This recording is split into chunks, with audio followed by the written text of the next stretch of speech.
running fans, jumping fans, throwing fans, all around athletics fans. Welcome to Talking in Ovals. How's everybody doing out there on this Monday, April 22nd of 2024 for episode number 85? Woo. My partner in crime, Dave Hyatt. What's going on, brother? Not much. This track season is off to a ridiculous start. Absolutely. I love it. You know, fastest time in the 100 in the country is by a high school kid. Oof. Another world record in the pole vault by Mr. Mondo. And it's just off to a flying start. And I mean, the amount of meets that are coming up that we had this past weekend, heading up to the trials in the Olympics, it's going to be fascinating. Throw in all the high school and all the college. It's going to be electric. Not to mention that we had a discus world record go down. Now, old. God knows I don't know the name. And I apologize to that athlete. I'm an awful track and field host. But congratulations. It was the oldest record that was still on the books. Yep. So that's just incredible to see. And, you know, and that's one that it's interesting because you can't blame that on the super shoes, right? That is not a super shoes thing. So congrats there. That's fantastic. I'm a big ass guy and I'm going to throw the discus really far from any era or any generation. Exactly. So before we get into all the fun stuff, give us like, share, follow, subscribe, rate on 5 stars everywhere you are. If you are watching this on YouTube, smash the like button and go ahead and subscribe there. Tell all your friends that greatest track show of all time is on right now. And if you're watching on X, Twix, Twitter, whatever you want to call it, go ahead and give us a retweet or repost, whatever the hell they want to call it now. And also follow us over there because then you'll be able to know exactly when we're going on all the time. So at Talking in Ovals, everywhere you want to find it, that's where we are. So quickly, last week, we had a very fun show. We had on our first multi-athlete, Hope Bender. She was lots of fun to talk to. She is, you know, right on the precipice of being in the Olympics, and we believe that she's going to get there. So really fun episode. Go back and give that a listen. And also, Dave, we've been slacking the last few weeks, but we're going to get back on, people. Where's the PRs at, everybody? Yeah. Where are they at? It's still early, you know, in the season, so I don't want to hear it. I'll give them. Listen, no excuses. Play like a champion. And I mean, I can't say it enough how excited I am for this coming weekend. My favorite meet in the world is the Penn Relays, and here it is. So many great people running. So many, you know, just here in Jersey, a little local fleet. You know, the DMR. You got Westfield. You got CBA. You got all these teams, and it's going to be absolutely electric. I'm pumped that I'm going on Friday, and I'm just pumped. If they do that lame 4-by-mile thing, though, I will be pissed. What? If they do that lame, slow up, let's get everyone going, and let the fastest 400 win. No. Well, they don't do that for the first 3 legs. Go race. Just go race. Like, we were robbed last year of Washington potentially setting the 4-by-mile record. But they did race. They didn't. They didn't time trial, but they raced. So that's not a time. No, screw that. In a relay, it is your 4 legs run as fast. They were just trying to. The last leg did not run. Just trying to get everyone together and see who had the best kick. That is not track. That is lame. That is absolutely lame. And I don't care who it is. That is It's going to happen again, and it's going to be just as exciting. It wasn't. It was terrible. I had a different take on it last year, but now that I went back and watched it, it was thrilling. Every team was in it with then just go run a 4. Just line all those final guys up, run a 4, call it the 4-by-mile, and let's be done with it. Because that's all they did. Because they didn't even try the first 3 laps. They kind of pussyfooted around, waited for everybody. It's nonsense. But bitter. It's annoying. And I'm bitter because I wanted to see a 4-by-mile record. Damn it. Anyway, so we want to jump into it this week because this week we are actually finishing off our Trackstar.me Olympic Dream Series. And we are jumping right back into our wheelhouse. You know, Dave and I had lots of fun talking to the other 6 athletes, doing a lot of different things. It was amazing. Hammer, a multi, discus. Like everything. I learned so much and got so much wonderful information that I feel like if I'm at practice now, I can actually give some advice in those events and actually have some merit because I talk to people that are pros at it, and we really got to delve into the little ins and outs of each event, and it was fantastic. And you can go on YouTube and just like scroll and find the clip and be like, here, this is what they said about that. Yeah. This is pro. That's your coach. I'm awesome. But call a shot put a ball. You can call a shot put a ball. According to pro shot putters. I mean, implement, though. I guess that's like the proper term, the implement. But anyway, I want to get into this week's show because this week we, like I said, we're back in our wheelhouse. We're at the 800 and we are pumped to have this individual on. He is Derek Holdsworth. He is a finalist in the 2023 800 meter for United States. He's a club coach over at the high school level and Pan American team member. Derek, what's going on, brother? Hey, thanks for having me, guys. We are excited to have you on. Like I said, we are back in our wheelhouse, and that makes us happy that, we can come back in, we could talk some middle distance again. All the other stuff was fun, but what Dave and I know is middle distance. So we want to jump in right away with you. The same thing that we've done with all the other individuals and guests that we've had on. What gave you the spark to start becoming a runner? That moment, that was that aha moment that's like, hey, I can do this. Track is my sport. Like, track is my sport. 800's my thing. When was that moment that it kind of clicked? So the baby step to that moment was I used to race a lot of the kids in the neighborhood, and I was always a little chonkier than everybody else. But I just felt the need to like race people, and most of the time, if it was short, I would win. So one of my friends was like, his dad used to see me run outside and go like, when you get to high school, you should maybe like try running track. And that like always stuck in like the back of my head. My freshman year, I was pretty bad. I ran like 69 in the 400 and ended up running like 53 by the end of the year after just banging my head at the wall. It's a pretty big PR. That's a huge drop. Yeah. I wish I could take one of those now. But yeah, so harder as you get faster. For real. I mean, I broke my hip my freshman year, like kind of towards the end of the season. And the idea of like maybe playing football in the fall, I was like, I don't really like that. So I'll run cross country. Suffered through that, got thrown on a 4x8, first meet indoors, and ran 204 for the first time. And then they were like, oh yeah, you're gonna keep running this. So I went 204 to 155 that year, and then nice. By the time I graduated, I was like a 148 guy. Wow. So it's kind of all of those moments put together. Really, 148 high school guy. Yeah, I ran 148 97. Wow. Junior. So how much does it suck that the event that picked you is like one of the top 3 hardest events on the track? Like that is like, like, is there ever any moment that you're just like, couldn't it have been the one? Like, couldn't it, like I do like ripping like fast ones at practice, but I always thought like it'd be really cool to be a 400 runner or like a miler. It's like I'd rather do one or the other. Like I love one step lower, one step higher. Yeah, and especially with that relay team being so they can go in deep in the US with the pool. I'm like, dude, I wish I could be a pro 4 runner. Be sick. Yeah. But something, it's like everyone, like, the miles big over in Prefontaine, right? And like the 400 is always good and big, but it's like when the 800 is good, it's the most electrifying race to watch on the track, because just the times, like, you have a bunch of guys like Nick Simmons took the country by storm for a little, and then Dwayne Solomon was big, and you're good in the 8, and Rudisha was the absolute for Rudisha, one of my favorite athletes to ever watch. Yeah, exactly. So it's like it's that perfect blend of like sprinting plus also endurance, and like you make a baby there, and it's the 800, right? Because anyone that runs at a fairly high level knows that like the 800 is just a really drawn out sprint. Like you maybe get like one minor mistake to make there, but after that you got to run a perfect race. It's the last event known as a dash. It's the 800 meter dash, and then it goes into the mile run. It's the last one where the word dash is affiliated with it. Yeah, that makes sense. You sense. guys are East Coast guys. I think we should bring back the 4x8. Make we still that. See, so over in Washington, they don't run the 4x8, and me being from Virginia, like that was like the prime time. Like you pretty much had your 4x4 running your 4x8. Yeah, and I think as a high school, yeah, like it's such a cool thing, and I think like if that actually got its way to the Olympics, like obviously doing a prelim and a final of that would be pretty hard and brutal, but it would be so sick to see like that like on the big stage, because that I love the 4x4, but the 4x8 is like insane. Well, you can do that. The prelim could be early on, right? The prelim could be nice and early at the beginning of the things, and then you hold your final in one of like the final 2 or 3 days of like finals, and that would be so much fun because it would open up the pool, right? Because now you're like you're not only taking the they usually take 6, right, for every relay. Usually it's 6 guys. Yeah, I'd make the cut. Yeah. Go.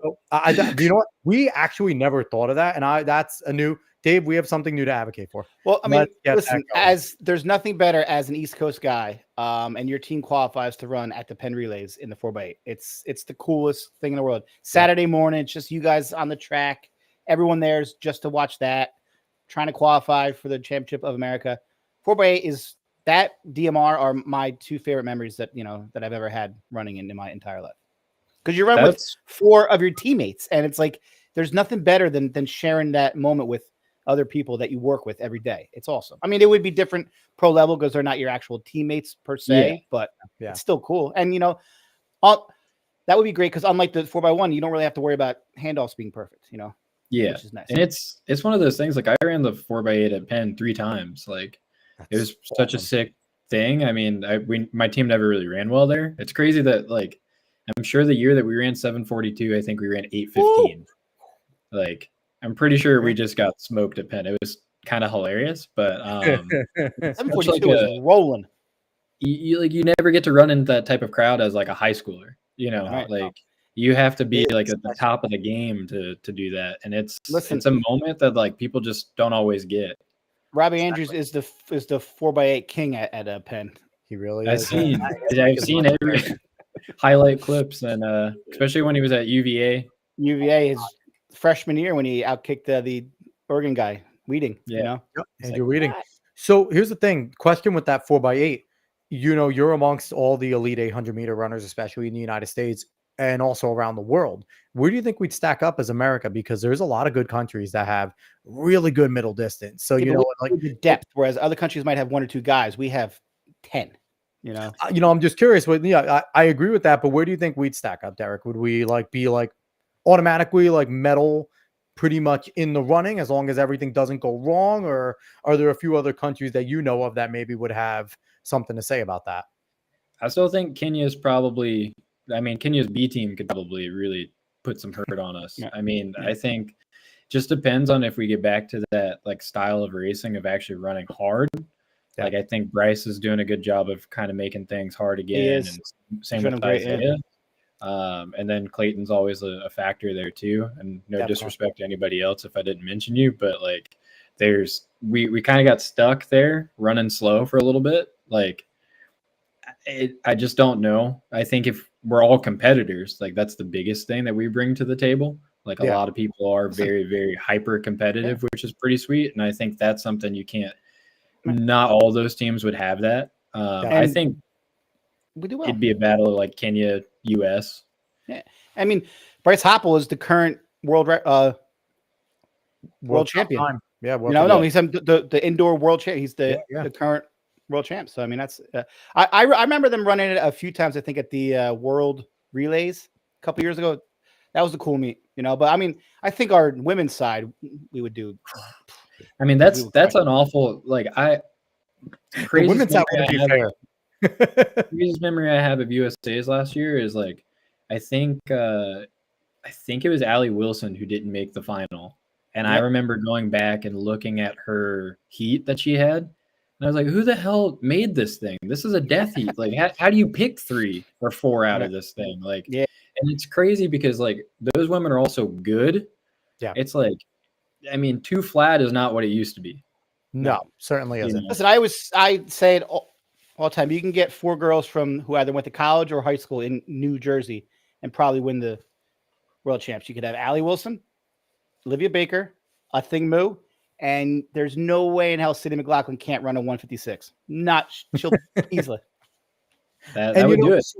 Yeah. So here's a question for you. At these bigger meets, when you're looking at your draw for like your preliminary round and things like that, do you kind of like look at some of the others and it's like, damn, man, why did I get like all these? Like, does the competitive juices flow and it's just like, no, I hope this race goes out fast so I could stamp my name on this meet right away. Like, where are you mindset wise when something like that occurs? Because I know like you have to look at it at times and just be like, all right, I got to be pretty damn close to a PR in this prelim, where in that other prelim I could run a second or so off. Like, so where is that when you're like mentally looking at some of these and it's like, this kind of sucks? Or is it kind of like, nope, let's get it on? I really try not to like think that deep about it because like I always know that there's going to be a guy in each heat. And like I think the past 3 USAs, I've gotten like Clayton in my heat, and I'm like, all right, well, Clayton's going to make it out of the prelim. Like, come on. So it's just like, all right, I'll follow him. And if I pass him at the end, I pass him. Like 2022, I won my prelim with Clayton in the heat, and he just jogs off and makes it look pretty effortless. Like I just don't really think about it because I think I'm a competitor. So I'm always like praying for big Q energy out of me. I try not to do the little Q stuff because I want to feel like I belong there. Although and you do. Hell yeah, you yeah. do, man. 145, you absolutely belong there. Well, I appreciate it. But yeah, that's just how I go about it. Like it doesn't matter if I had primetime David Rudisha in there. Like I think I'm a top half kind of guy rather than a bottom half if we're doing 8. So that's just how I think. So I want to bring it back a little bit. You run 148 in high school. Did you have your pick of where you wanted to go? Like, how did that whole process work? I mean, that's flying. I mean, that's fast now, but I mean, that's insane to run that fast. Yeah. And you said you ran that as a junior? So I ran that as a senior. So I ran 5. I think I ran under 150 my last 5 800s of my senior year. So wow. I led like almost wire to wire at New Balance Nationals in 2014. I had 1 indoors that year. And our American record holder, Donovan, just flies by me with like 40 to go, and I blew up so bad I got 4th. It was pretty sweet. If you want to see an epic tie-up, look at that. But no, the Prefontaine special, right? Like that's like the Prefontaine special, basically. Yeah, it was tough. But yeah, I mean, my senior year, it was kind of a weird thing. I didn't really take school very seriously. Like I didn't really know that you could run track at college. Like I had watched college meets and watched people and stuff, but I can tell you my family doesn't necessarily prioritize like school, and I had that mindset too. And I think I dug myself such a big hole my freshman and sophomore year that like trying to climb out of it my junior and senior year was rough. So I actually had signed on my senior year to go to South Plains in Texas to go to junior college. Bummer that I didn't go. I didn't end up going there because I would have run the 4x4 with Fred Curley, which is that would have been so awesome. But yeah, so I didn't end up doing it. I had some money stolen from me from a weird situation, and I just didn't really have money to go. And I stuck around a year with my high school coach, and I ended up going to DC. So when District Track Club was a thing there, I ran for them. So at 19, I was running in a professional group. And just like hanging on for dear life and a lot of things, and getting my ass kicked by everybody, and then they're like reminding me that I'm 19 years old by the way I'm acting, which was tough. So I had to grow up fast. But yeah, that's kind of how I got there. So your method of getting to where you are is super unconventional. So this question is going to be fun as well. I want you to kind of walk me down memory lane. Because one of the things we like to do is kind of to get your memories of your, your favorite moments of running from, the start of it, whenever you started your freshman year, which you kind of covered a few, but I want, pull some fun things out. The fun part is it's a podcast. It doesn't always have to be PG, but we do have kids that watch, so try to keep it semi. But, but it's also, up to your career currently. So what has been some of your best moments, kind of highlight reel coming from your start to now? Yeah, so I would definitely say like as cool as running 148 my senior year was, I think being the 6th guy on the cross country team after training like the number 2 guy all year, and then us winning the state meet that year was pretty cool. That's awesome. Same with like the 4x8. Like my coach told me, he's like, oh, the guys are ready to run. The guys are ready to run. I'm like, coach, we've broken 8 minutes like 2 times. Like there's no way we're gonna beat Blacksburg. They've run 742 indoors. It's just not happening. And we ended up running 742 and winning. So those are some like blazing. The craziest part of that whole thing is, so the 2 anchors, me, Kenneth and I, we both went 1-2 at nationals indoors and in the 800. And we were in the same state and division. And then we had to anchor against each other. We got the handoff at the exact same time. And we were joking like before we went, we're like, dude, this is going to be so hard. And it's only day 1. That's just like the talk that we were having. We weren't even like, oh man, like good luck. It was just like, why are they doing this to us? So And that that was sucks. pretty Now you cool. have to go run an open 8 against them. You get it at the same time, and it's like, well, the relay's done. This is an open 8 now. This kind of sucks. Yeah, it was Yeah. crazy. It was probably one of the craziest things I've seen. Awesome. And then I mean, their team ran 7:37 like a week later. So, but God. yeah, Virginia's crazy. Those were definitely the high school moments I definitely appreciated. Probably the coolest moment that I had again in 2017. So I'm still running for district track club at this point. Is we actually raced Robbie Andrews' team in a 4x8 at the Armory. I think it was a Dr. Sanders invite, and my team won. It was just like the craziest thing in the world. Like Robbie was next to Sam, my roommate, and I'm like, all right, well, I know how this ends. Like Sam's gonna get absolutely walked down, and Robbie's gonna put 3 seconds on him in the last 100, and this is what happens. And somehow Sam like outkicked him or whatever, and I was freaking out afterward. It was such a you can like hear me in the background of the video just screaming because it's just like, oh my god, we were getting second. The beauty of track and field, right? Like any given moment, like there is nothing like given, right? Like in like football and other sports, like you give LeBron an open lane, he's gonna dunk it. You know, you give Patty Mahomes a free shot on a fade, he's not gonna miss it. But you know, like you said, you had a guy like Robbie Andrews, an Olympian, you know, one of the best runners in the world, especially at the time. And you're looking at it and you're like, oh, this is a Robbie special, right? Like this is what he does. He's one of the best kickers on the planet. And you know, sometimes you just don't have it in track. And that's like one of the toughest things to go through, right? Like those days where your training's great, you go in and it's like, I just didn't have it. Like, so, but that's a great memory, right? And it's, you know, Dave always talks about this. And the more guests we have on, the more it's true. You have a bunch of individual successes, right, Derek? But you're sitting here talking about this relay, this relay. Like as much as an individual thing, the team aspects of track are always the best. Like, running 742 with your high school buddies is awesome. Yeah. Like that's the coolest memory. I mean, like we ran around 8 flat, maybe 779, and it's like it was amazing. Like just it's so really cool. Like it's one of those things that you just don't really like.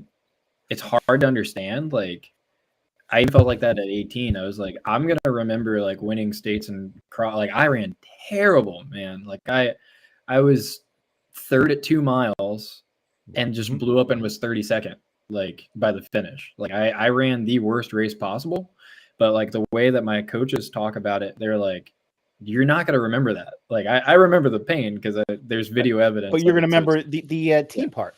Holding the trophy, like getting to take the pictures and everything. That was just such a crazy like time. And it's like, it's so different as a runner, and especially as a distance runner, than any other sport or any other aspect, right? Because the training you do, especially cross country, and it just as a distance runner with your brothers, with your sisters, as you're going on long runs, you're doing the hardest workouts on the track, bar none. Like those days in the, you know, the workouts, like, sprinters work hard, don't get me wrong. But there's nothing like sitting there watching a bunch of milers, 2 milers, 800 guys run 8 to 10 quarters and with not full rest. Like I did 4,200s in high school. Exactly. You know? It's, you know, there's a different thing. So when you do accomplish those team things and you do have those big moments with your teammates, it's just so much sweeter because you've all suffered the same amount. It's such a, and you know, it's the same camaraderie you have with competitors, right? Because you're all suffering. You all give an effort. You all give 100% in that race. The lactic acid's all built up. Everyone's tight. Everyone's hurting. So it's a different thing that, like you said, unless you've experienced some of these things on the track, it's hard to relate sometimes to other athletes. Yeah, for sure. So what else? So you're there, you're in DC, what other memories you have? Because obviously you've done a ton more since DC. Yeah. So I would say the first memory I have after I left DC, so I went to Trinidad State in Alamosa. That's where I ended up doing junior college at. And that first year, like I ran so many races at the indoor national meet. You know, it's junior college, like everybody and their moms running like 14 different things. Like, and I ran the DMR. So I ran the mile leg of the DMR. I ran the 1,000 prelim. I ran the the 800 prelim, the mile final, and then the 800 final. And I just did not want to run the 1,000. Like I had already run. I had at the time the junior college record in the 1,000. I did not want to run the 1,000, but the mile and the mile and the 800 were back to back, like pretty much like 15 minutes. So I got on the podium, got the award, was like, oh, I gotta go put my spikes back on and go. And I was in like last for the whole race, and then just had a big kick and ran like 152 and won. So it's like it's funny looking at those things and seeing that and going, yeah, I don't want to ever do that again. So the next year, my teammate, insanely talented guy. Like I really think if he would have just believed that he could have beat me that year, he would have won indoor nationals like easily. We went 1-2 at nationals in the 800, and his was a little more dramatic because I think he was in second to last with like 300 to go, and he got second. And I didn't want to play it that late, and I went to the lead like at 400 to go. But I mean that was probably one of the coolest things because like I got to see him grow up. You know, like I already had like 3 or 4 years on him, but like I mean this kid ran 203 in the 800 final at junior college nationals his freshman year, and then runs like 151 to get second. So it was just like such a cool like thing. My God. Yeah. You know, so what was your experience at JUCO as kind of a pro already, running at like with the pro team and then coming in? Like, did you kind of look at it differently? Were you looked at differently being like a guy that has had experience racing against pros and the best around already? And running 148 in high school. Running 148 in high school, yes. Yeah, so I came in with like PRs of like 147 flat and like 349. So it's not like I was just like an average junior college guy. But when I got there, I got lucky. I think I was thinking about this the other day. Like I was there at the right time, because now you look at some of the JUCO marks, and it's just like it's like insane again. But every level's yeah. I think I was 21 going in, and that like you have like a lot of the elite people at that level pretty old, but like that's kind of like the thing that people will love to throw at you is you're just old. Like you're only good because you're old. And I'm like, dude, I ran 148 as a senior in high school. I think I'm good. So you definitely got treated differently from that aspect. I mean, I remember I was mad when I found out that the guy that won cross country nationals was like 27 years old, and he's true American too. Like he ran at Oklahoma State in 2011. I was like, what is going on here? So JUCO is just kind of weird. It's got like a lot of like. You know, I understand why some people call it like last chance U. That definitely wasn't really my experience. My like coaches like Lauren and Kyle, like they did a pretty good job of like, and they were young coaches. They were only a few years younger or older than me. So, I mean, they did a good job of handling what they were given. And their school, I actually met with them at Brian Clay. They've done a really good job. I think they had a few national champions this year and everything. So, it was a struggle, you know, to get through junior college because it's not normal, and like you're performing at a different level. And I think I lost a little bit of like competitiveness while I was there because you're just kind of doing enough to win and not really. It's hard to lay down yourself. Yeah. And then I was living at 7,500 feet and doing a lot of like mileage and stuff like that, and I just wasn't always recovering well. So like for me, I thought it was, you know, the training and stuff like that was harder for me to adapt to, just because I found out while I was there I have sickle cell trait. So I'm not I'm never going to be an altitude guy. Not an altitude guy. No, you are not an altitude guy. Yeah, no, absolutely not. So we stuck it through, and I had to, you know, bring oxygen to meets. So I would have to be on an oxygen mask, and I'm doing that at practice and stuff like that. And it kind of wears on your sanity a little bit, where you're just like, you know, for a while, I thought I was just soft when I would just bonk up there at doing a tempo at 2 miles in and just crash. And I'm looking at Lauren Kyle, like, I think I'm just soft. Like, that's what it's got to be. But then there's actual reason for it. So it was kind of a game in a game, you know? So, you know, and I don't envy the JUCO coach in the JUCO situation either, because, you know, especially when you're getting a talented guy like yourself, but it's like you're coaching you to be the best you can, knowing you're going to leave, right? It's such like a weird situation, and like they're not only sitting there trying to, that's kind of their job, to give these athletes the best chance to get noticed, to move on to these bigger programs, while trying to also make you the best for their school to make you attractive. So it's like create relationships with these bigger schools to help out my athletes while like, and every coach wants to win, right? Because your job is predicated on being great, winning. But I don't envy the JUCO coach at all. Because again, it's also such a mixed bag. Like you said, like you have guys like yourself, then you have a 202 guy.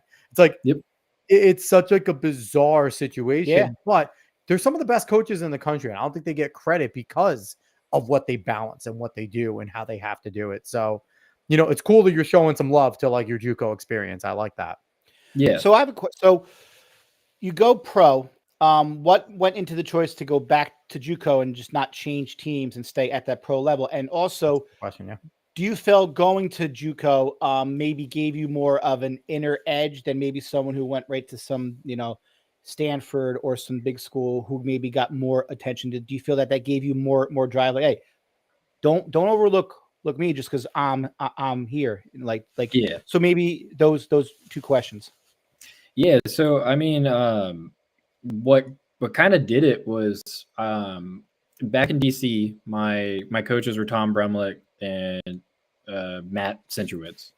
So I've met Matt. I mean, you know Big Centro, like he can say some stuff to you. Oh, and yes. I had a crazy season in 2017. Like I tore.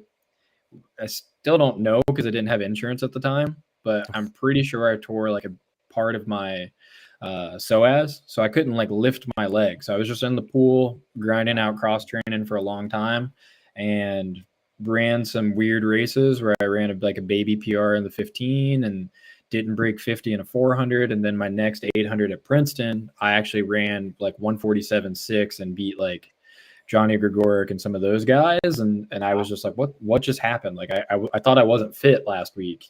I couldn't break 50 and then I go out in 51. So I had this weird season where like after that, like I ran 151, like back to back 2 days in a row.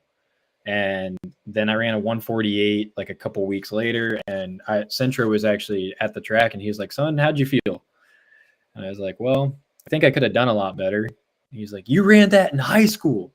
You ran that in high school and you would have jogged off the track in high school. And like, he was just ripping into me. And then, he puts his arm around me. He's like, all right, go do a 30-minute tempo, come back. And then we're going to have a talk at the hotel. And I didn't have a watch at the time, so he gave me his watch, and he was like, don't delete your splits. I need to see them. And then come back. He's like, see, that's good work. We go to the hotel. We fast forward. He's like, I don't think this is really working for you. You don't look like you're having fun. You look like you're really struggling here. So let's maybe figure out some alternatives. I'll try to help you out. And, between him and Tom, like we found some junior colleges, figured out that I could apply and, get the financial aid stuff in and all that stuff. And it was really just picking it from there. Like I wanted to try altitude, didn't know that wouldn't work for me, but figured it out the hard way. And that's how I picked Trinidad. Is Lauren and Kyle, when I talked to them, they really seemed willing to help me out and give me a good chance and take a risk on me. So that's kind of why I went. And that's why Centro is the coach that he is, right? Because he gives you that tough love. He breaks it down, but then he builds you right back up. And, when it comes to him, like you said, he could say some things, but none of it's malicious. None of it. It is all, there's a purpose to everything. And it's tough to be that old school coach now, I guess, like, cause the athlete's a little different. You obviously have your athletes you can do that with still, right? Like there are those that and you can, but it's not one size fits all. And like we're seeing like kind of the Centros fade away a little bit because like he's legendary for that. He's going to do that. It's all coming from a place of wanting you to succeed. None of it is malicious, but it's getting tougher. So I want to jump into, you've been through a whole bunch of stuff. Your path to where you are is extremely unconventional.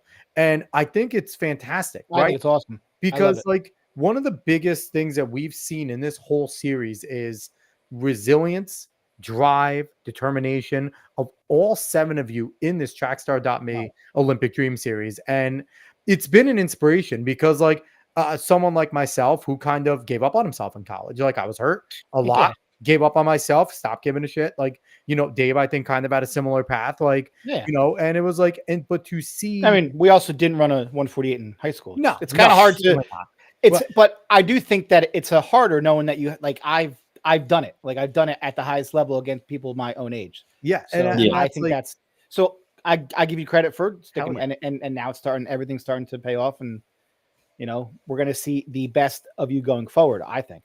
Absolutely. So talk about the mindset, right? So you had a coach like Sanjowitz who kind of, tear you down, brings you up, like that dad figure. And you've been through a lot in terms of injuries and, not being able to go and like all these different things that have happened to you. And you're not an old guy.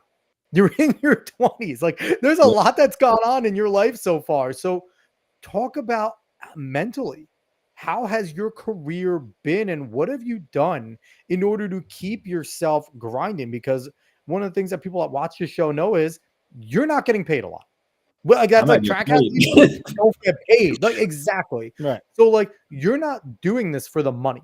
You are doing this for the competitive drive, for the love of the sport, for the love of competition. So how have you kept your mindset and like talk about some of like the times where you really were down? Like give, a lot of the young listeners and listeners here like a kind of perspective into where your mentality was, how it's been, and how you keep it going. Yeah, I mean, it's really hard. I think so. Kind of like what we said. I mean, I ran 148 in high school. I ran 147 at. I ran 148 4 at like 18, 19, and then 147 at 20. I stayed at 147 for 5 years. I was banging my head at the same thing. Like I ran 147 in junior college. I ran 147 in 2020, my first year at Western, and then COVID happened, and I was racing those big friendly meets out here on the West Coast, but not really ever running fast in them. Like I think the thing that always kept me going is that my high school coach, there was one workout that he saw me run that he was like, dude, you're a 143 guy. You got to just go out and do it. You just take your time, go do it. I ran like 115, 6 and a 600, and then did some 200s like 10, 15 minutes later. And he like after that like really bought into everything. Like he always instilled really good things, like very loving. He was like my dad, awesome guy. But he really helped me build up that resilience. And then I just always carried it through. It's been hard because I have felt like giving up when you're during COVID. Like I had to max out my credit card to live and train, and then I have this bill looming over my head. And, I've always found a way to make it in life. And that's kind of like the thing is like, if I know I can do it in life, like track is easy. I just have to get to that moment. And recently getting to that moment is harder because I'm just so anxious. Like I do stress, like when I made the US final this past year and I'm thinking about, I have to go to work tomorrow. Like I'm on the start line going like, I need to be at work because I spent like so much money being here, so it's hard. But when you're doing the workouts and you're healthy and everything's going right, like, you have to just give yourself that chance. And I really need to take my own advice and always take that chance when it's right there in front of me. So that's part of the resilience factor, I'd say. But it's hard because you're worrying about, like paying bills and paying rent, like things that we talk about often on this show that pros and other sports don't have to worry about. You shouldn't have to worry about. No pro athlete in any sport should have to worry about that. So I want to take a moment real quick, jumping in to talk about, the Give Send Go that you are a part of. I want to throw it on the screen here. The Olympic Dreams, trackstar.me, Olympic Dreams, Give Send Go. There you are. I want everyone that you can right now to go to this page, www.givesendgo.com/GBKDF. Once again, I'm scrolling through it. These are individuals. If you've heard, these are NCAA champions, national record holder, like just all a bunch of amazing athletes. The 7 people that we have talked to. They all deserve not just a shot to go and compete, but the opportunity to train and to have the money to not worry about where their next meal is coming the next time because they had to pay for their facility or all these types of things. So to be mentally free so they can just focus and train, not have to have so many other outside distractions. So, if you can, 5, 10, 15, whatever you can give, please go give to the Olympic Dreams, Give, Send, Go. Because all these athletes we've had on, we're major fans of now. and we want them all to succeed, and individuals just like Derek himself over here, you can hear he's doing this because he loves it. And that's the best thing that we need to take out of this. And we need to, and I'm pretty sure, like, honestly, I'm pretty sure that all of you guys, whenever I do that, are like, man, I don't want to sit here having this guy tell people to give me money, but damn it, you guys need it, because you can be a 143 guy, right? You're a 145 guy, but you're a 145 guy that has to worry about work tomorrow, that has to worry about this, has to worry about that, where you have these other individuals that don't have to worry about anything. So yeah, they can go out and run a 143 and they're angry at their 144 that day. Like, we need to give you that opportunity. And so I want you to continue. So your resilience is from there. And so what keeps you going? What is your, outside of that, what makes Derek tick that keeps you going in this? Yeah, so I think, like, so my high school coach, like, he passed in 2021, and he, like I said, he was like my dad. He got me to where I am now. Like, he's all-time great human being. Like, he managed like Sebco and Steve Ovett back in the day. Wow. Like, that's why we did the workouts that we did, is he knew some stuff. Yeah. And it was really cool. Like, I think I owe it to him to at least try to see that time just pop up once. But I also just, like, I want it for me more than anything. Like, people ask me all the time, like, do you want to make an Olympic team? Do you want to make a world team? I'm like, I don't care about any of that if I didn't do the best that I possibly could. Like, if I do the best I possibly can, like, I should be able to make an Olympic team. I should be able to hit the standard and stuff like that. So that's just how I think. Like, I think sometimes you get lost in it when you're paying attention to all the things you have to go through. Yeah. Like, I had that happen this weekend. I probably was in the worst place that I have been in with the sport over the weekend, and I just totally gave up on myself. Not a DNF, but I just didn't even give myself a chance. And it's hard, like, I immediately got on the phone and started making action so that never happens again. So yeah, I don't really like excuses. And I'm very hard on people I care about when they start making excuses. So I know I need to be hard on myself to get the job done. But also respect what I'm going through, You have to. Yeah. And, and there's a level of, not making excuses, but also living in reality, right? And that's just the unfortunate reality that, you and the other athletes in track and field, except for a select few, have to go through, right?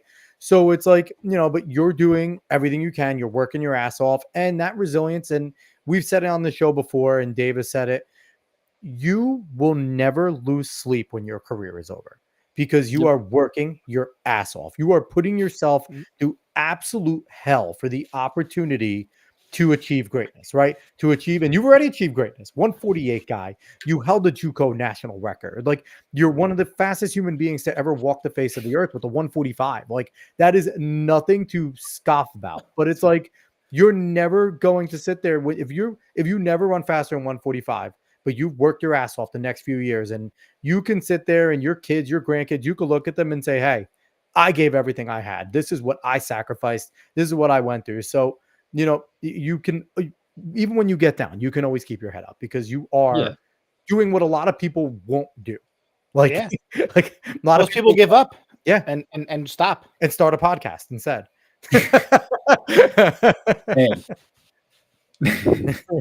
Yeah, I totally agree. Like, that's all I'm, at the end of the day, I'm searching for, is just, like, I told my coach the other day when we had that hiccup, is it's just like, I want to be able to, I don't care about anything else but giving myself the opportunity to do the best I can.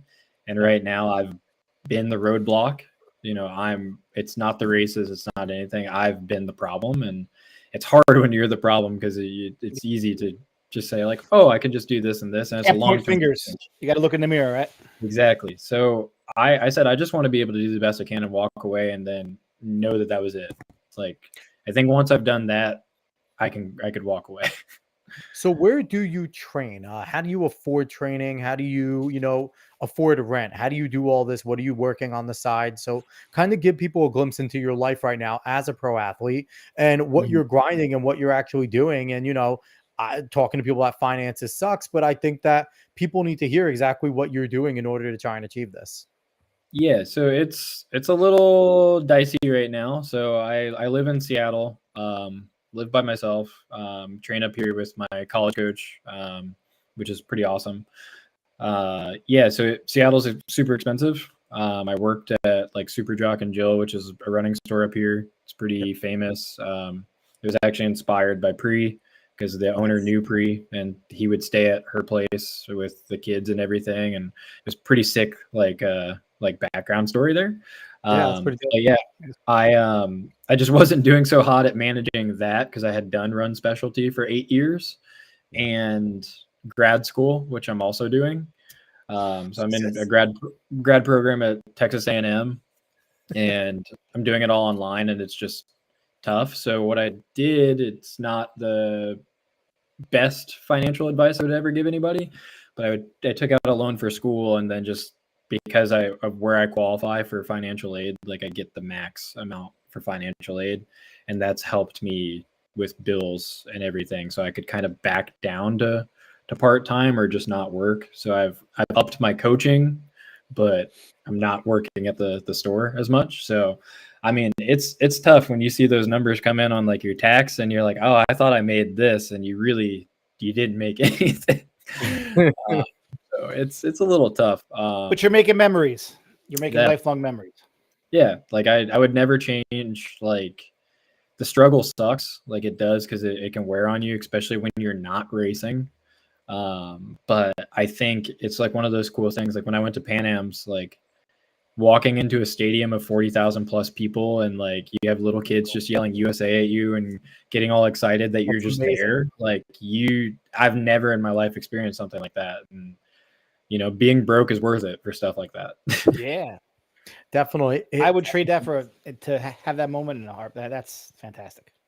Yeah. And and you've got to wear the red, white, and blue, right? You got to have USA across your chest. And that's kind of what we all did the sport for. Like, yeah, you run track in order to represent your country. That's kind of like the big deal. Now, I want to talk about that because track and field is, at me and Dave believe, one of the best places it's been at in a really long time. We have massive names in a bunch of events. Records are dropping, things are that. How healthy do you feel that the sport is right now? Well, I think it's, I'm sorry, in perspective, like, I think, yes, it's easy for us to say, but as someone who is struggling to make ends meet, and that's why I wanted to ask. He might not think that it's in the healthiest place. So I'm definitely intrigued by, because it's two different sports. It's the competitive side, and then it's the financial side.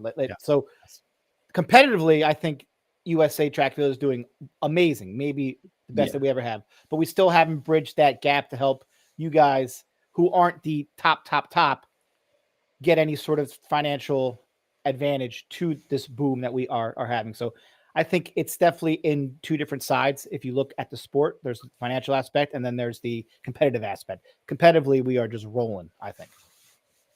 Yeah, so I agree. Like on the competitive side, like it's awesome. I think the 800's almost back to being like the thing again, which is really cool. Past couple of years, it's been like, oh man, you look at where you fall. Like when I ran 145, I'm like, I'm pretty up there on the world rankings this year. And then it's like now everybody's running 143 again. So got to get it together. So yeah, competitiveness, I'd rank it an A. Like I would say the only thing on competitiveness is I want people to stop dodging each other because of their agents or their sponsors. Yeah, it's a joke. Like that part's it's insane. And then that ties into the financial, if there's there's secret races that happen and, these people want to keep this guy out of the field. They want to keep that guy out of the field. It's stupid. It just doesn't really make sense because at the end of the day, like it's about who's the fastest on the day. That's what the race is for. If we just averaged everything together, like off of your season's best and how many times you ran this, like no one would enjoy that. So I guess really the beauty of social media at times, because you could do the call outs, right? And that kind of doesn't let people hide. It's kind of nice. We are seeing more of that, like Noah's going at it with Fred, which is just great for the sport. Yeah. Ingebrigtsen and the Kerr got their, so like I think all these things are good, So you mentioned the competitive side. Did you want to delve into the other aspect that I mentioned, maybe the financial bridge that is not being gapped? Yeah, I mean that's the part where I think the sport is a joke. I mean, it takes forever to get anything done. Like you're waiting for, there's sometimes where you run a meet and you get prize money and you're waiting 7 months to get it. A guy like me, I might need that next week. You might need that. And there, You might need to bring that big old check on the plane. How are they allowed to do that? Like, how is that? How can Yeah. they not have the money liquid if you're running that meet? Right. So I'm trying to cover those things in my sports management degree at Texas A&M, and hopefully I can get some answers to you. But I just don't. Quick question there. Darren Peters left a question in the chat, and that kind of goes right along with that.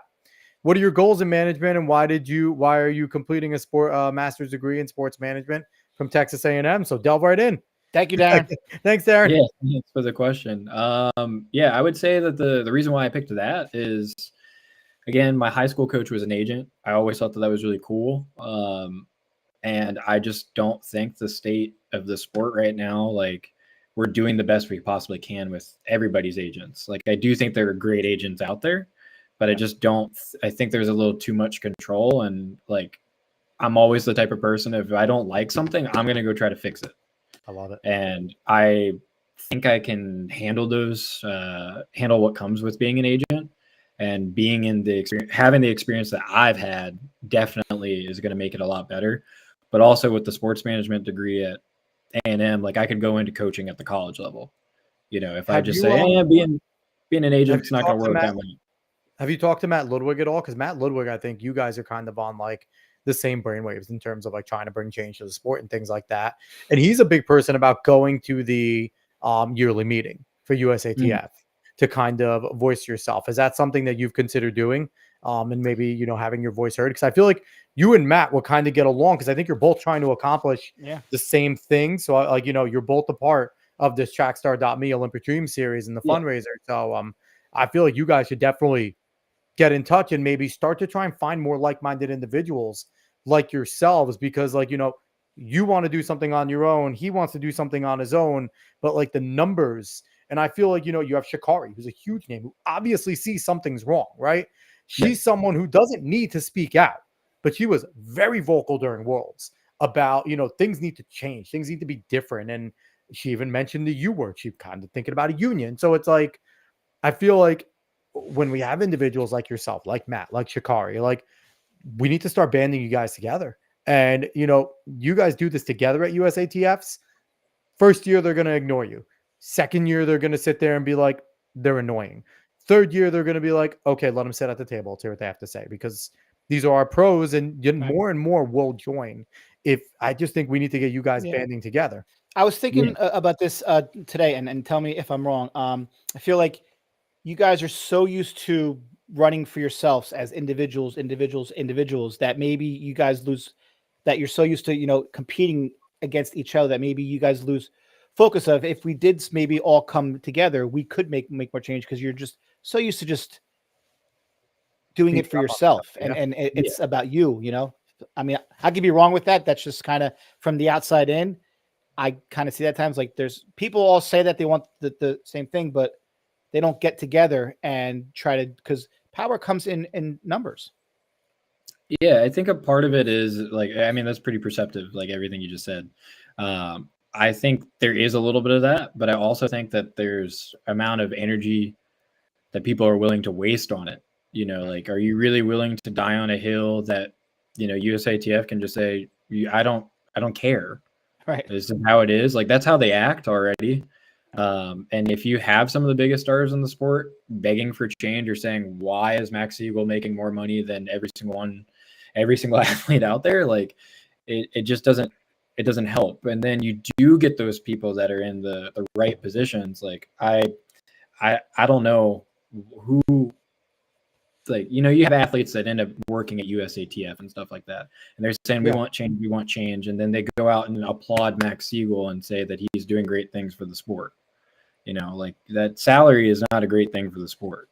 Well, and it's also like, like, I agree with what you said. Like, how much do those athletes, because it's going to take change from the athletes that are already getting paid. Do they really want to make change? And because, again, like I said, it's a very individualized sport, and they're getting what they need. That they're doing fine. Like the 1 or 2% of those athletes. They're the ones who have to speak up because that's who people are going to listen to. But do they have to speak up? Everything's fine for them in a sense. So it's they tough. just, I think it's just one of those things where, I mean, if you get some type of money, it's better than nothing.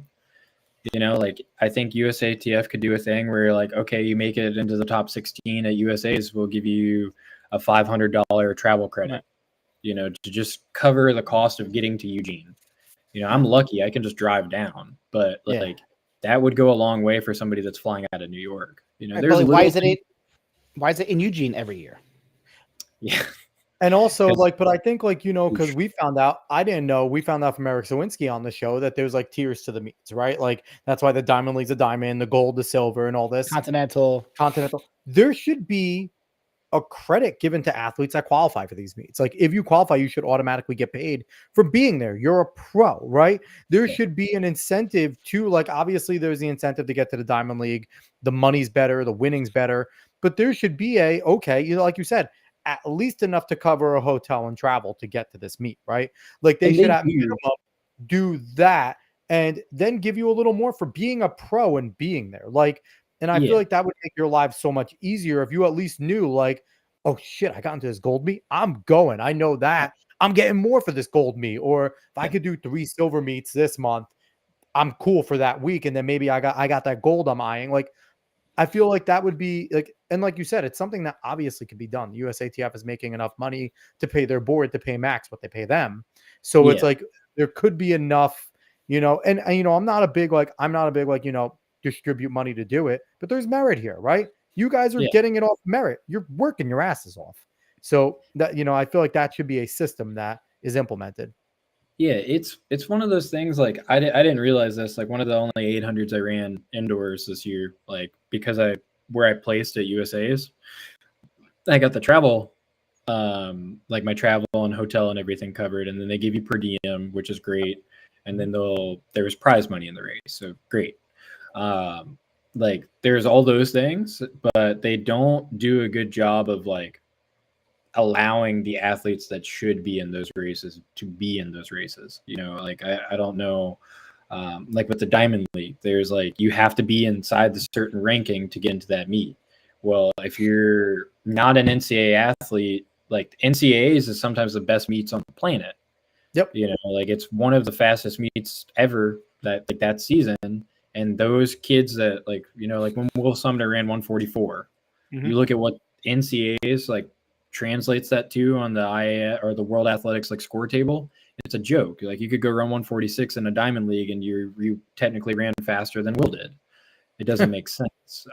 So like we're punishing athletes for not racing in the gold level meets and the money meets, but you're also not willing to put the athletes in those meets.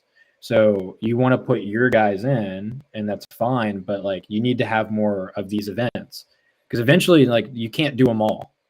No. You know what I mean? Like, and that's the thing is if you have high quality meets in different places, like you can at least call on it. But if everybody's just trying to get into a Diamond League or a gold level, like you're screwed. Like you're not going to make it. 100%. So Speaking of which, you know, which I've asked a few athletes since the news came out. Do you have a lot of optimism with Michael Johnson and his new league that he's trying to start? He's got the cachet. Seems like he has big time supporters behind him. Maybe it's a chance to get those athletes to stay here locally. And it sounds like he wants to implement some sort of pay structure where athletes of all calibers who get invited or qualified for the meets can get some sort of financial help.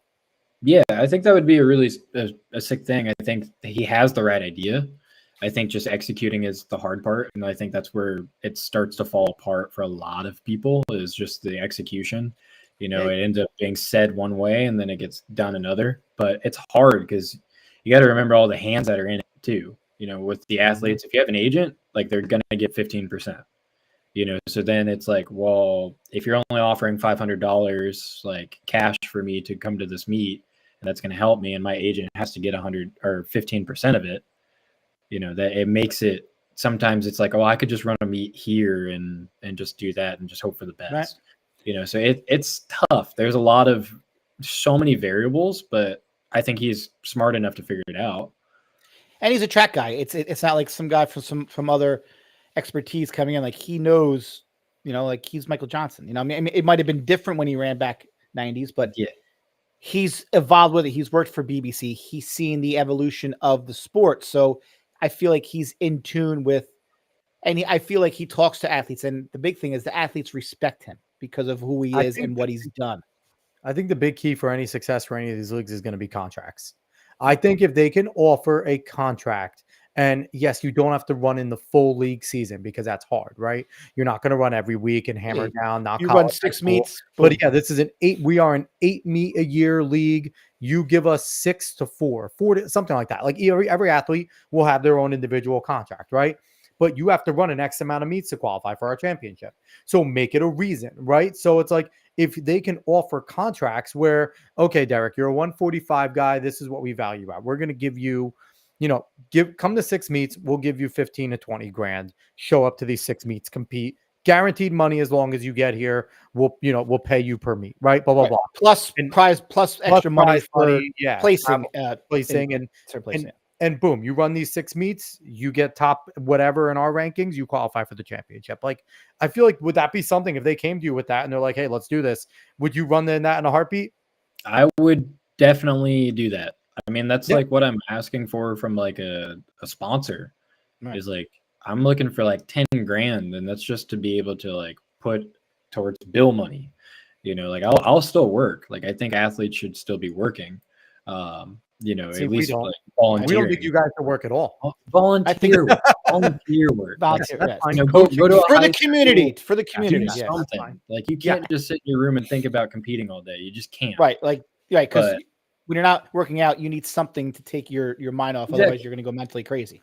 I've been there. It's terrible. Yeah, but so I do think like if you had that and you had like community little events with it tied to it, like you could make something so great for the sport, because like, look at the amount of participants that are in the middle school, the high school level. Like, there's so many people.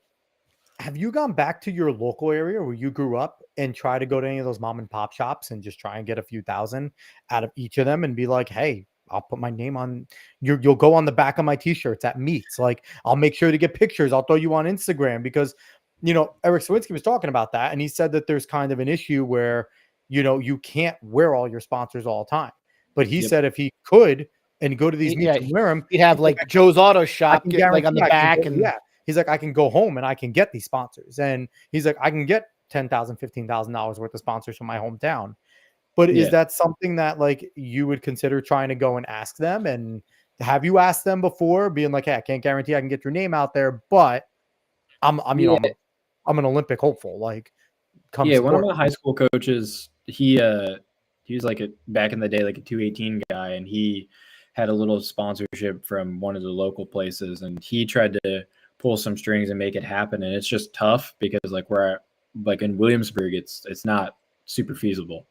There's the running community is not super strong there. Like, there's a lot of high school participants there, but it just doesn't have a dense population. I think it'd be easier in DC for sure. Like at PR, like they're awesome over at Potomac River Running, and there's pacers and everything and whatnot. But I do think it's just one of those things. Like, it's hard to see the investment, because like, what happens if I get hurt? What happens if like I have with that meet schedule, like something goes on and you just for some reason you just can't make it. There's a lot of variables that go to that stuff, and it's kind of insane. Like, there's so many moving parts to it, and But you know what? But I think kind of like Alex was saying, like, have a contract plus extra things. Like, like Clayton Murphy was awesome because he came on and said that he'll pick random high schools in this area and go work out at, and he says it's awesome because it gives those kids a chance to see a pro athlete work out on their track to see what everything entails. And he'll put it on Instagram and he'll take questions. And I think things like that would be great and really help market the actual sport. If guys, like went back and just showed up at a high school and it's like, all right, you guys done with the work. And like he said, he'd have one kid, like he'd be running like a 600. This kid pace him through the 200, and like make them a part of it and feel, and then they'll be fans of the sport and that athlete, and they'll follow them, and then we'll get more viewers.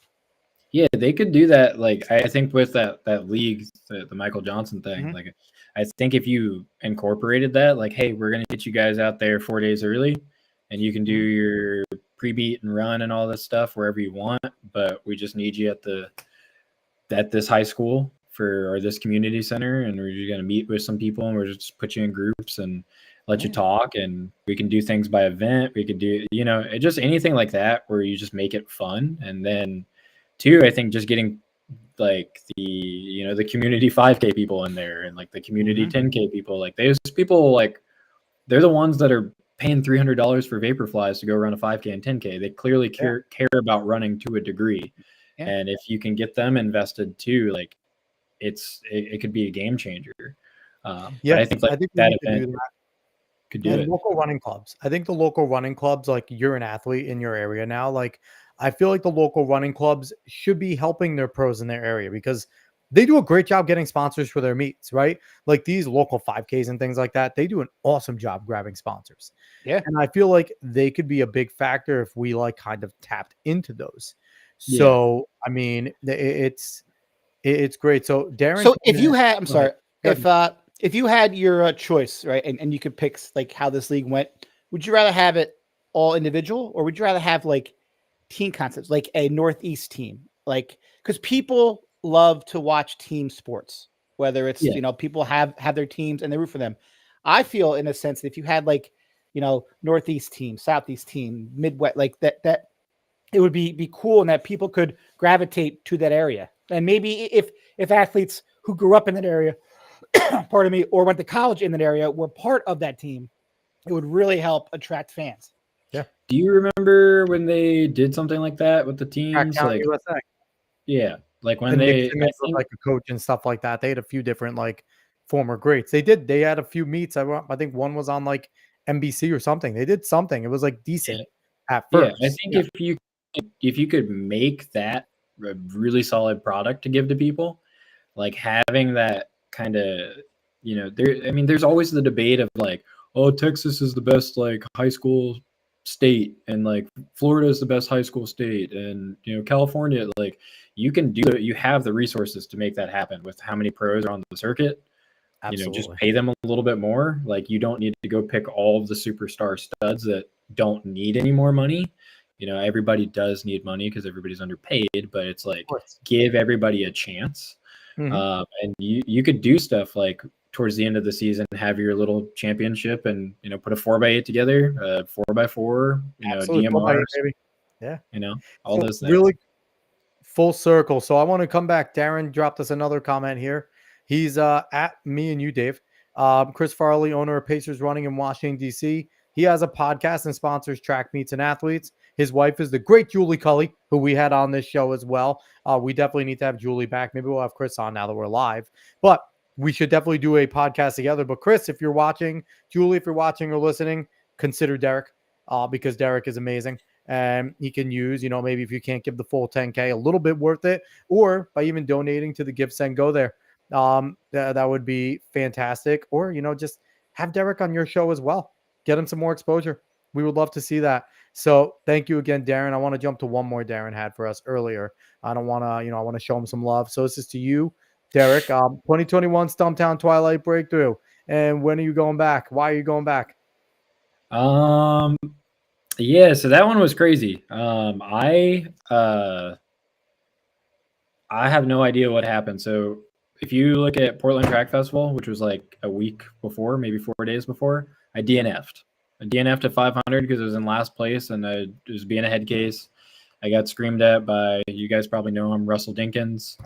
After the race, he told me to get it together and stop racing with my head in my ass. And I came back to Stumptown a couple days later and found myself in the same position. And with 200 to go, I was just like, I'm just going to give myself a chance. And I ended up running 146 and got third in the race. And it was my first time breaking 147.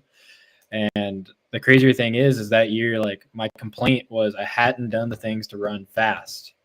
And I had torn my hamstring in indoors. And that was the reason why I hadn't done the things to run fast. And my coach was like, if your mind's ready, you can do whatever you want, So that was a really big moment for me. And, and quickly shout out to Darren Peters. We've talked to him before. He's, a person that has reached out to us and is a fan of our show. So we appreciate that, Darren. We appreciate you watching and all the, the communication we have back and forth. So you're awesome. Thank you for the comments and everything. So, Derek, before we wrap up here, I want to ask the same question that we ask all of our athletes and guests here, and it's always merited some fantastic answers. If you had a magic wand and a crystal ball, and I think your answer is going to be great, and you could, make anything happen that would make this sport more popular for the casual fan, would bring in the revenue, would make, being a pro in the sport profitable, what would you change? What would you do to make that happen? That is tough. I know. Like we put everyone on the spot. I'm going to try to put two answers together and make it sound like one. I think if you got the sponsorships away from the brands and made it actually about the sport, I think that you could really do some big things. And then you would have people not dodging each other. You wouldn't really, it'd be all about putting the talent on the track. I think it's just really hard for a casual fan to digest like a Diamond League when they hear like, oh, the world lead is whatever, and then that person's not in the race, or like, oh, like Josh Kerr is world champion in the 1500, but Jakob's not in this race, like it's really weird stuff that happens there. And I think it just needs to be not dumbed down, but it just needs to be more exciting. I like the Fred Curley Noah exchange that you guys were talking about. Like, that's great for the sport. Like, and invite a little bit more trash talk. I don't care if somebody's maybe getting paid under the table to say that stuff. But Dave, you're muted. I said, like we had Curley and Jacobs last year talking stuff. Girl, yeah. I mean, it makes it so exciting to watch, and like I think, I don't really necessarily buy into the level of trash talk that like Josh and Jakob have been throwing at each other, but it has made the excitement towards Paris and the Olympics a big thing. So now you just have to figure out how to market that to the casuals. And then watch Yared win the Paris. And what I'm hearing right now is Derek is just calling out Bryce and Isaiah and Clayton, and he's doing his shot right now, and he's coming for them three guys. Hey, I need to pick people that I maybe have a winning record against. So like if I take an L, like it's fine. But I'm pretty sure I'm like 0 for 5 against Bryce. I also think too, like we were just talking last week, like the whole thing with like now it's going to Flow Track, like everything's behind a paywall. It's like put on something so the fans can find it and not have to pay for it. I really want you guys to just take over and maybe set up some tripods and everything and do a better job, because good God, Flow Track is very mid product. I think they're going to have a much higher budget, and they're going to, I mean, I want to give them a chance because I think they could do so many cool things with content wise, like, like biographies or stories, or because it's a track only thing. When they were doing that stuff, they were doing an amazing job. Like I think a lot of people, like I remember kids at my high school on my team would check and like watch the new like Flow Track workout Wednesday. And hey, did you see the Driven episode? And Kick of the Week was one of my favorite things. The Flow Track Kick of the Week, before it was behind a paywall. I remember I went to go for the Kick of the Week because I wanted to see who was badass that week. Like, what was the awesome kick? And that was, but then it went behind a paywall and I didn't care anymore. I didn't want to pay for that. It's absolutely insane that just a 15-second clip. Like, I mean, that's all they were doing. Like, yeah, you have the rise of like everything being on like an Instagram reel or TikTok and stuff like that. You could make it digestible and just put it out there and get your fan base back. But it's insane that that's how it is. Yeah, I'm going to hammer again. I like Sidious Mag though. I love Sidious, but the meets need to be free to view. Flow Track, if you're listening, you need to make the meets free to view, and you need to make the access to the athletes the part that you pay for. The interviews at the meets, the big parts, miking up some of the athletes, because now you're working with Diamond League. You're working with the biggest league for track on the planet. If you present these ideas, you will get more fans to watch it. You will get a limited number, and I don't think the Diamond League stays with Flow Track after a year if they keep it all behind a paywall. Because I don't see a reason. There's just no way. It wouldn't be profitable for them. I mean, it's behind a paywall now, but it's on Peacock. It's way less money, and you get so much more if you But get people Peacock. know what Peacock is. Right, it's as a NBC. casual. Right. Exactly. A casual doesn't know anything about Flow Sports. No. Ask yourself So- this: how much do you like if you pay for like Spotify, Mhm. and like even is it what $9.99 a month or whatever? Yeah. That's Oh, something I that have you the family plan. It's like 13, but that's Yeah, for yeah. like 5 accounts or whatever. Yeah. So. So you're using it all the time. You know, people are using it all the time. Why in the world would you charge either $30 a month Or or $129 you're for the year. 100 Yeah, like you're $150 a year. That's insane. But on the other side of that, Derek, Spotify's free to use. If you don't Yeah. have to pay for a premium plan, you can use it. Yeah, it'll randomize. It has but you way can less. listen- But you can also listen to any podcast you want on the planet. I'm a podcast listener. We're obviously doing one. Yeah. I have all my podcasts through Spotify. I don't pay for a premium plan because they keep those things free, but it makes you want to go to it. And the only reason I didn't do it is because I couldn't play it on my phone and my Alexa at the same time when I did the family plan. That pissed me off. It was always annoying. But that's maybe me being an idiot. But on top of that, but there's a part of it like Spotify's smart. Everything is free to use. Yes, you can't. But you know what though? The access is if I want to play a full album in line or one artist all the time, I have to pay for premium. But you can go listen to all my music that we want.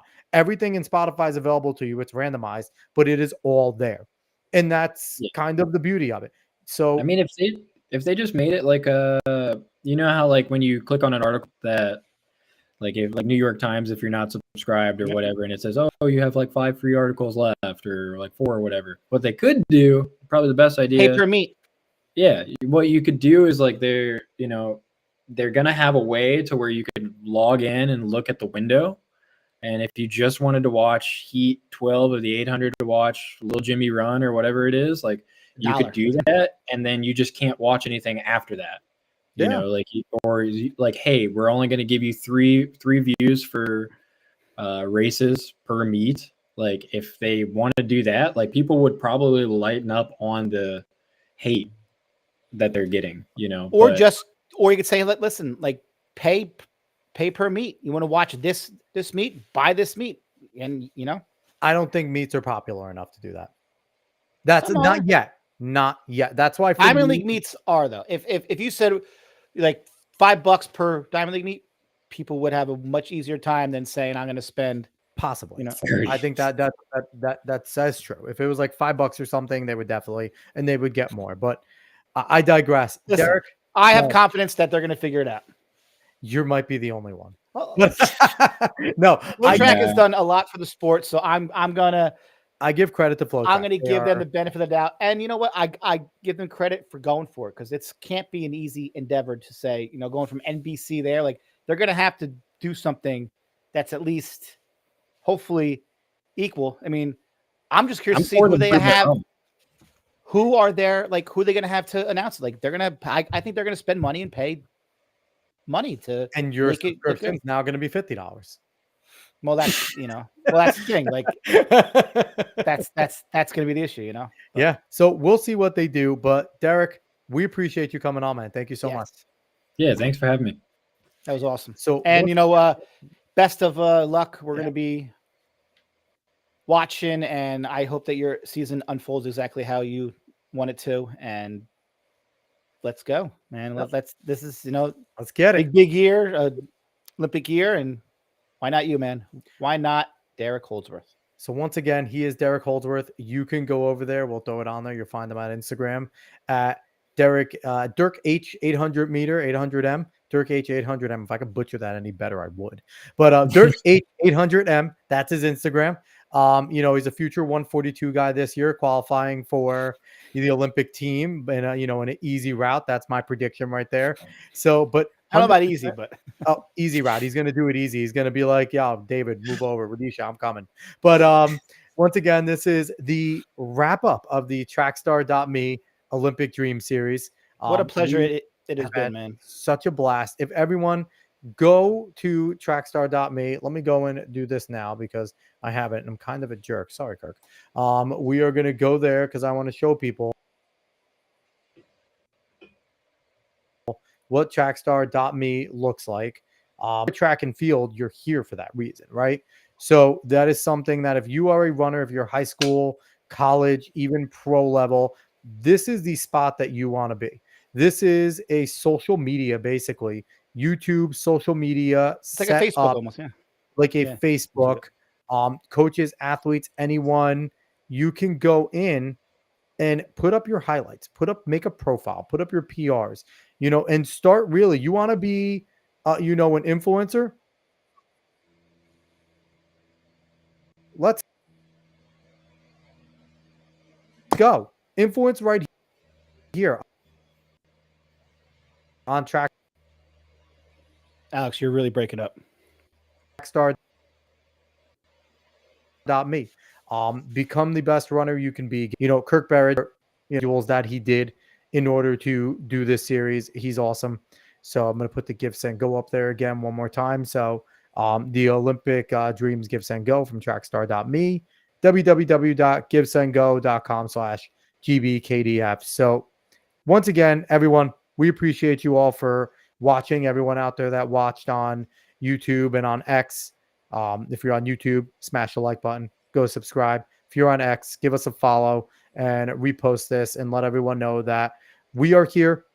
We're bringing the best athletes, the best stories in running to you in order to get this sport bigger. And I'll give our, proclaimer right there for for Trackstar for our sponsors. Oh, I froze up on trackstar.me. Damn it, Dave. I didn't know that. But no one tells me these things. Sorry, guys. I didn't know that. I tried, but you were frozen. I thought it was me, if I'm being honest. No, sorry, It was everyone. That I froze up for trackstar.me. Didn't get a chance to see it. Sorry, Kirk. But yeah, we're going to talk about the sponsors real quick. We would love to have sponsors on this show. But if you would like to sponsor us, then you must also sponsor a former athlete that we have had on that does not have one. So that stands. That will always be the way that we do it. And that's how we will be. So without further ado, though, with that being said, everyone, we appreciate you all for watching. We appreciate everyone for listening. We appreciate Derek, trackstar.me, Kirk Berridge, all of you. And we'll be back next week